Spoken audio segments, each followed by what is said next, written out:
बोलने का मौका दिया। मैं एक ही बात कहना चाहती हूँ कि किसान आंदोलन में जिस तरीके से हम डटे रहे हैं, हमें उसी तरीके के साथ सरकार का हमेशा सामना करना चाहिए और एकजुटता के साथ रहना चाहिए। हरियाणा पंजाब का जो नारा है वो हमेशा बुलंद रहना चाहिए, ताकि हमेशा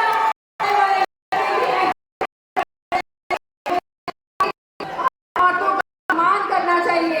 आज के समय में हम देखते हैं बेटी बचाओ बेटी पढ़ाओ का नारा लगता है, हर बस के ऊपर लिखा होता है। ये लिखने की जरूरत हमें क्यों पड़ी? क्योंकि आज हमारे देश में हमारी बेटियां सुरक्षित नहीं हैं। मणिपुर में जाके देखते हैं किस तरह से बेशर्मी से हमारी बेटियों के साथ अत्याचार हो रहा है। हमारे समाज में बेटियों को बराबरता का हक देना चाहिए। जिस तरह से हमारी माएं, जिस तरह से हमारी बहनें खेतों में काम करती हैं, इस तरीके से जैसे गाड़ी के दो पहिए होते हैं, इसी तरीके से समाज में ये मर्द प्रधान समाज में बेटियों की भी उतनी ही इज्जत होनी चाहिए जितनी आदमियों की होती है। मैं चाहती हूँ अपनी माताओं, जैसे हमारे देश में माता की पूजा करते हैं, वैष्णो देवी की पूजा करते हैं, इसी तरीके से हमारी माँ बेटियों की भी उसी तरीके से आप इज्जत करें। और मैं साथ में एक बात रखना चाहती हूँ, किसानों के साथ जिस तरह से हरी क्रांति आई थी, हमारे देश में 3 गुना ज्यादा मुनाफा तो दिया किसानों को। मैं मानती हूँ, मैं किसान की बेटी हूँ, पर उसके साथ हमारे किसानों का जो देसी बीज था, जो उनका खुद का बीज था, जो किसी से खरीदने की जरूरत भी थी, हमारे किसानों को दुकानों में पहुंचा दिया। वो जो हाइब्रिड बीज आया, मैं मानती हूँ कि उसने हमें दुगनी तरक्की दी, दुगने पैसे दिए, पर उसके साथ कितनी सारी बीमारियां भी वो साथ में ही हमारे खेतों में लेके आया। कितनी सुंडी की बात होती है, कितने चीटे मच्छर की बात होती है, वो किसको भुगतने पड़ता है? हमारे किसानों को भुगतना पड़ता है। वो एक ही दुकानदारी है, वो एक ही कंपनी है जहां से वो बीज आता है, जहां से वो स्प्रे आती है उसके ऊपर डालने के लिए, वहां से ही वही कंपनियां कैंसर की बीमारियों का इलाज बनाती हैं। और फिर बोला जाता है स्प्रे मत डालिए, अगर स्प्रे ज्यादा डालेंगे तो सरकार किसान का अनाज नहीं लेगी। तो किसान क्या करे? पहले किसान की नीतियां ये डिसाइड करते हैं, मिनिस्टर सारे बैठ के बड़े बड़े कॉर्पोरेट कंपनियों के साथ बिजनेस की डील करते हैं और बाद में किसान के अनाज को ठुकरा देते हैं। मैं ये कहना चाहूंगी, किसानों को अपना फैसला खुद करना चाहिए, अपने देसी बीज को अपने पास संभाल के रखना चाहिए।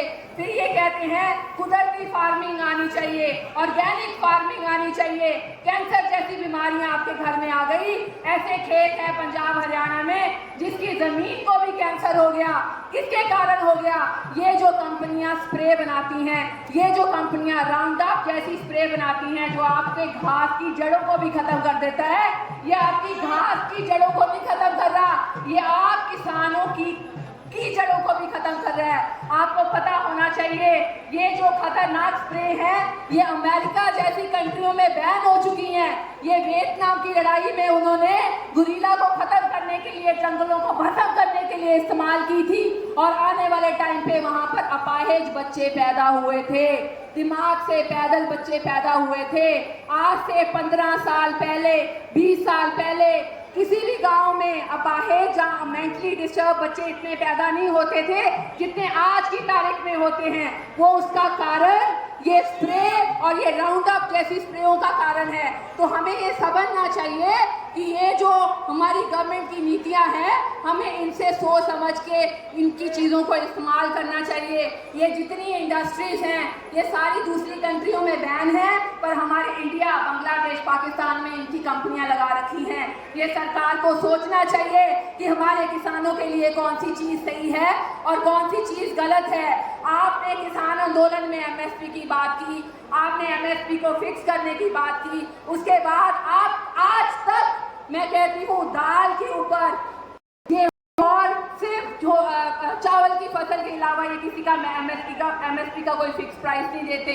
क्या दाल उगाने की जरूरत नहीं है? आज की तारीख में हमें मूंगफली उगाने की जरूरत नहीं है जो ये पेस्टिसाइड की कंपनियां लेके आती हैं, स्प्रे की कंपनियां लेके आते हैं। इससे अच्छा तो जहां पर किसान की खेती होती है, मूंगफली की खेती होती है, वहां पर मूंगफली की इंडस्ट्री लगाई जाए ताकि किसान को भी फायदा हो और गवर्नमेंट को भी फायदा हो। किसान की मूंगफली की फसल भी ली जाए, वहां से गन्ने के लिए मिलें लगाई जाए ताकि किसान को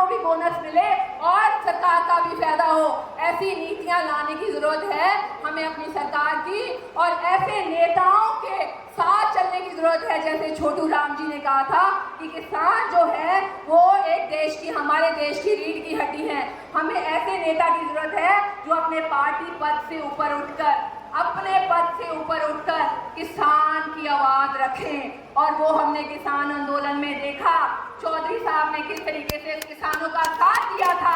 और पीछे जब हमारी बेटियां, हमारी पहलवान बेटियां सड़कों पे बैठी थी, किस तरह से इन्होंने जाके इनका साथ दिया था।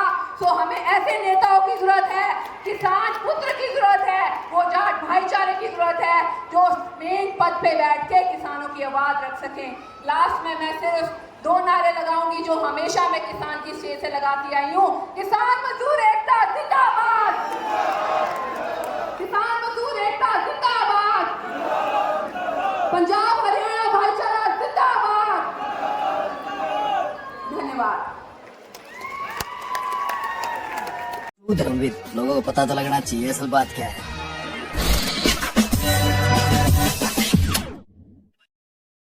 Like, share and subscribe this channel, and don't forget to follow my account on Instagram also.